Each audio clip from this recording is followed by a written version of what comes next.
Welcome back to the 2020 Farmers Weekly Awards. I'm Karl Schneider, the editor of Farmers Weekly, and I'm speaking to you from the Cotswold Farm Park in Gloucestershire. Here's a quick look at what happened in last night's show and what's in store for us tonight.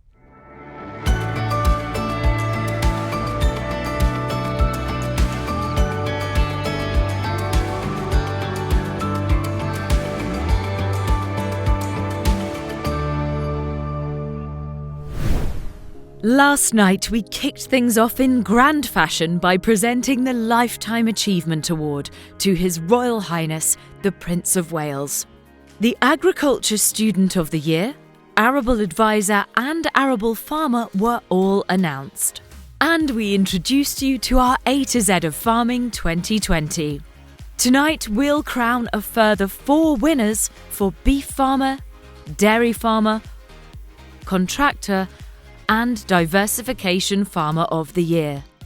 And Karl Schneider chats to NFU's President Minette Batters about the challenges presented to farmers by the global pandemic.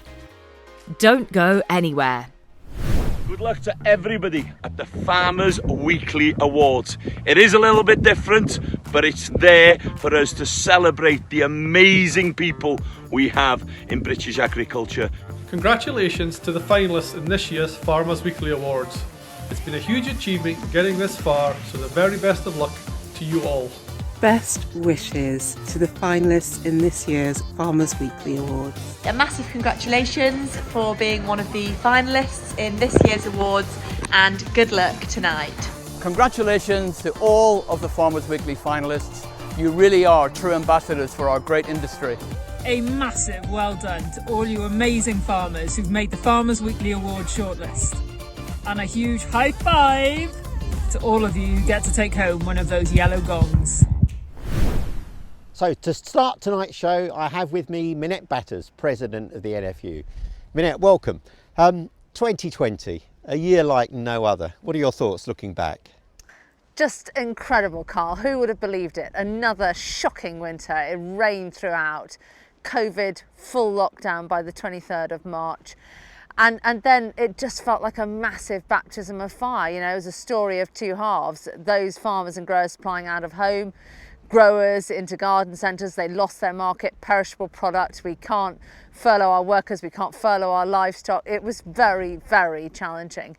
But the really good thing is that the people of this country have really got behind farmers, the loyalty to buying British, and all came together with that one poll research that we monitor every single year. And to take the food security side of it as a case point, you know, that has always trogged along at about 70 to 75% of people surveyed. This year we saw it rise to 86% of people surveyed saying farmers and growers need to be producing much more food here. It's been a challenging year, but I do think the people are behind us. I do think we've got such huge support out there from our marketplace. Well, if there ever was a year to remind us of how important a role farmers play, just keeping the food on the shelves, it was 2020. And we saw lots of individual stories of farmers really pulling out the stops to keep food on our tables. We did, and we saw empty shelves, don't forget, and a lot of them. Early on, I had ministers contacting me saying, you know, how are we going to feed this nation?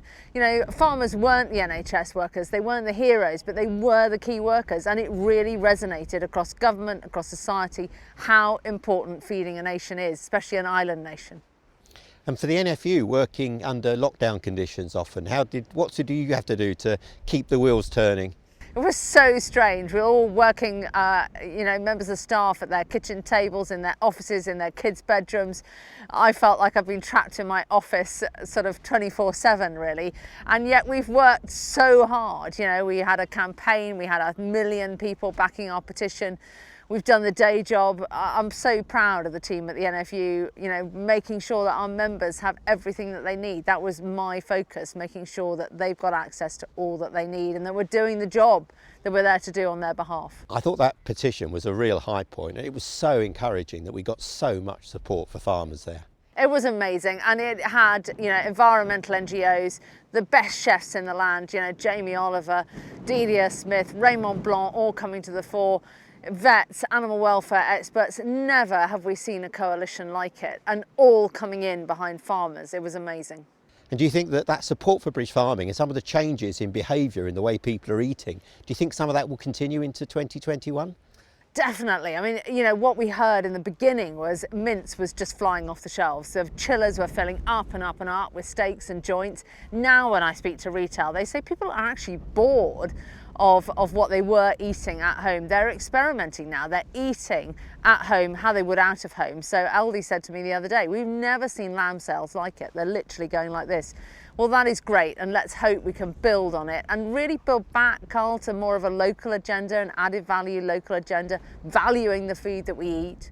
So, a tough year, but perhaps one that farmers can look back on with pride. Absolutely, Karl. They really can look back on it with pride. And let us hope that the lesson has been learned of how important it is to have food production in this country, that we have a thriving and profitable farming industry going forwards. Amen to that, Minette. Listen, thank you very much for being with us today. Now we're going over to Adam Henson to announce our first award of this evening.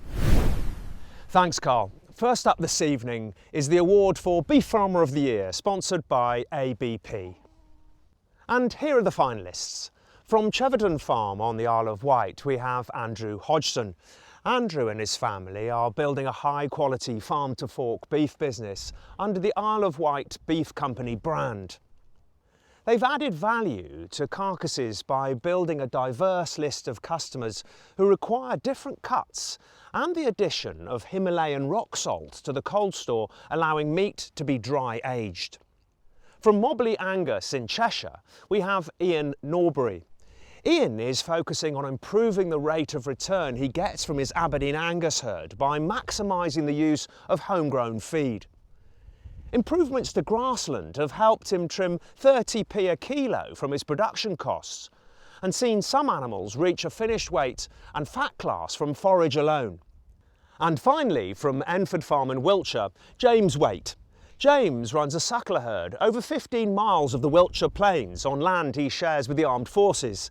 He's brought down the slaughter age of cattle from 29 months to 24 by making tweaks to the homegrown ration of cereals and lucerne, which thrives on the dry chalk soils. 3 fantastic finalists, but which is Beef Farmer of the Year? To tell us who has won, we now hand over to ABP.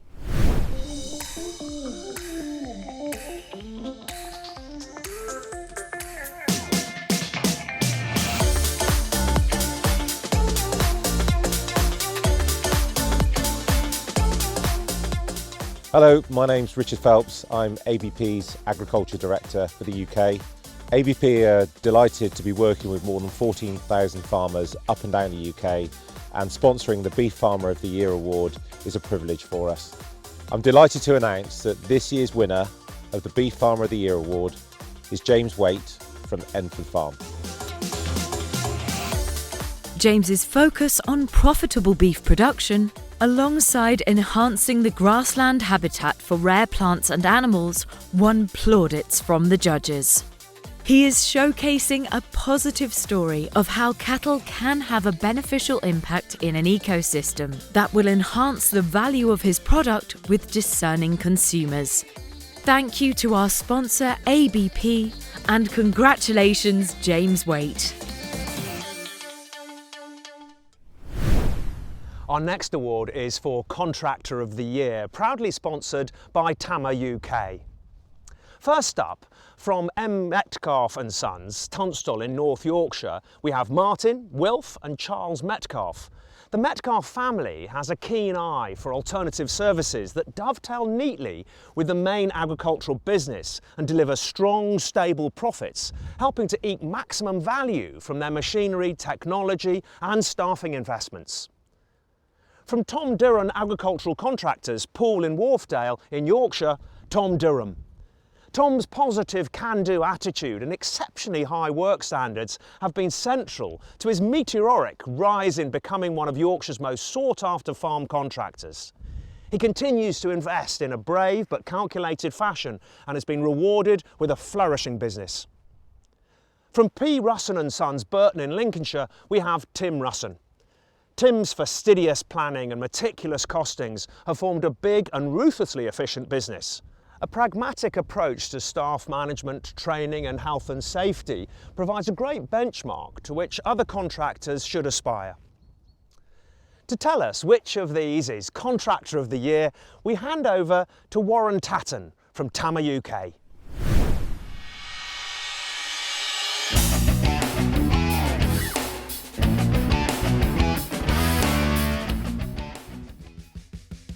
I'm Warren Tatton, Commercial Manager of Tama UK. We're extremely proud to be sponsoring the Contractor of the Year Awards 2020. We work very hard to support the agricultural industry here in the UK, and we're really pleased to announce that the 2020 winner of the Contractor of the Year Awards is Tim Russon. Tim's prized bank of machine performance data is the cornerstone of his highly profitable business. Costs are calculated with pinpoint precision, and his relentless drive for efficiency, paired with meticulous workflow management and a diligent approach to staff training, makes him this year's Contractor of the Year. Thanks to the sponsor of this category, Tama UK, and a big congratulations to Tim Russon. We're already halfway through tonight's episode of the 2020 Farmers Weekly Awards. If you tuned in last night, you'd have seen our first few letters of the A to Z of farming. Enjoy the next few in the series before we announce our Dairy Farmer of the Year.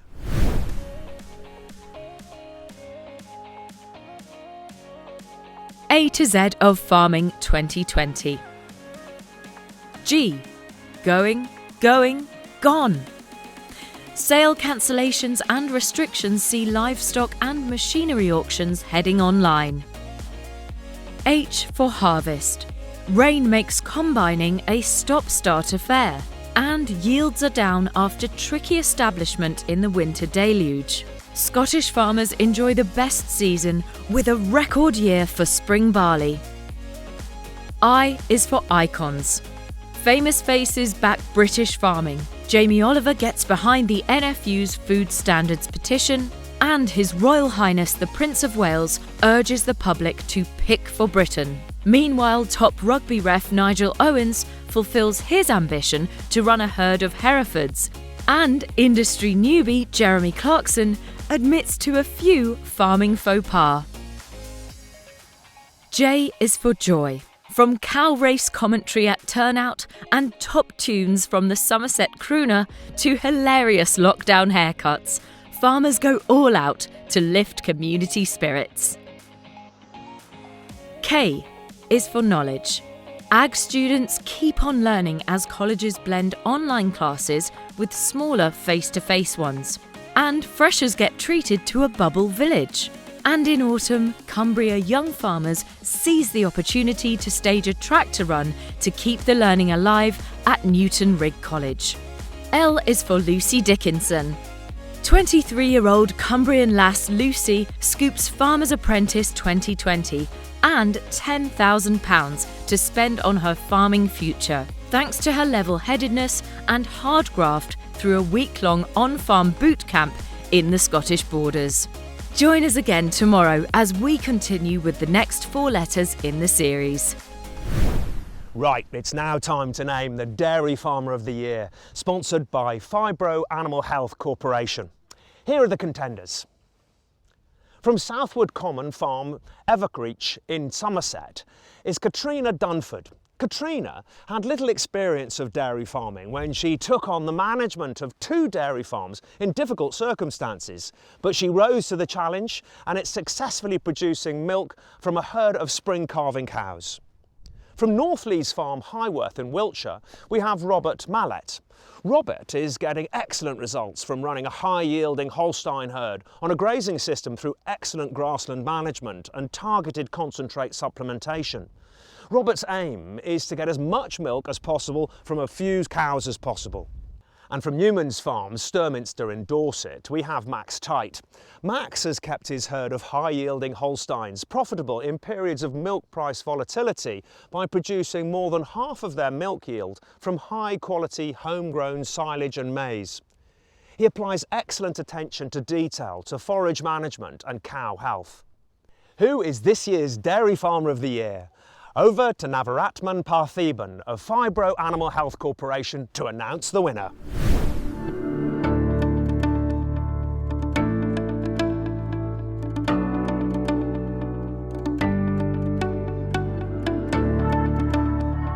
Phibro is dedicated to support British dairy farmers in achieving high health, production and profitability, while also helping support them reduce antibiotics. We are proud to support and sponsor the Dairy Farmer of the Year, and I'm proud to announce that Robert Mallet of North Lees Farm is this year's winner of the Dairy Farmer of the Year. Well done, Robert.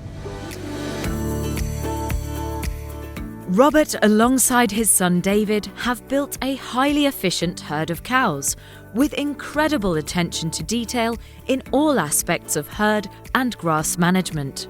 They are in control of every detail of the business, with a great team working together to achieve shared ambition. Thank you to Phibro Animal Health Corporation for sponsoring this award, and a massive congratulations to Robert Mallet. Our final award this evening goes to Diversification Farmer of the Year. And here is our diversification shortlist. From Grand Get-togethers, Sherburn in North Yorkshire, Molly Coombs. Molly and her mum Joan have established Grand Get-togethers as a leading luxury getaway in the heart of Yorkshire. Strong management and attention to detail are the core values of the business, with big plans for the future. From British Frozen Fruits, Harwood End in Herefordshire, Anthony and Christine Snell. The Snells have turned land making marginal profit from conventional farming into a market-leading fresh and frozen fruit business. With a clear handle on financials, labour sourcing and continual innovation to benefit the environment. From Little Wold Vineyard, South Cave in East Yorkshire, Alice Maltby and Tom and Henry Wilson. A bold diversification has allowed Little Wold Vineyard to make use of the steep Yorkshire hills by setting up a vineyard and flourishing wedding business. Hard work is at the heart of everything, and there is a clear vision for the future. But which of those is Diversification Farmer of the Year? The winner is, from Little Wold Vineyard, Alice, Tom and Henry. Congratulations. Alice, with brother Tom and dad Henry, have a sharpened eye for precise costings, innovative marketing, and a can-do attitude that has created a booming wine and wedding business. The relentless drive to come up with new ideas and selling direct to consumers makes them this year's Diversification of the Year winner. Congratulations to Little Wold Vineyard. Congratulations to all of tonight's winners. And thank you for joining us for part 2 of the 2020 Farmers Weekly Awards. We're only just getting started, so join us again tomorrow night and stay tuned for a sneak peek of what's in store.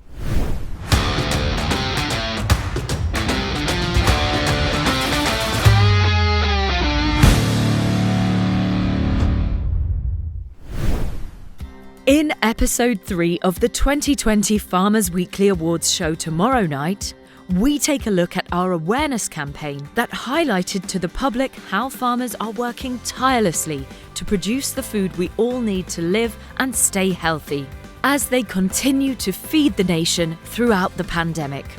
We visit a Welsh farm with an inspirational leader at the helm. And of course, the winners for Farm Manager, Grassland Manager, and Livestock Advisor will be announced as we continue to celebrate the achievements of farmers across the UK. See you again tomorrow.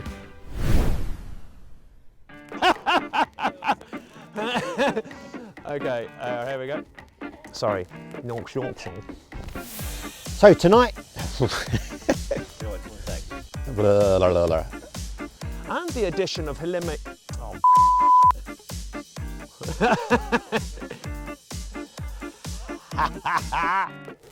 sorry. Okay, here we go. Sorry, so I'm going to read that.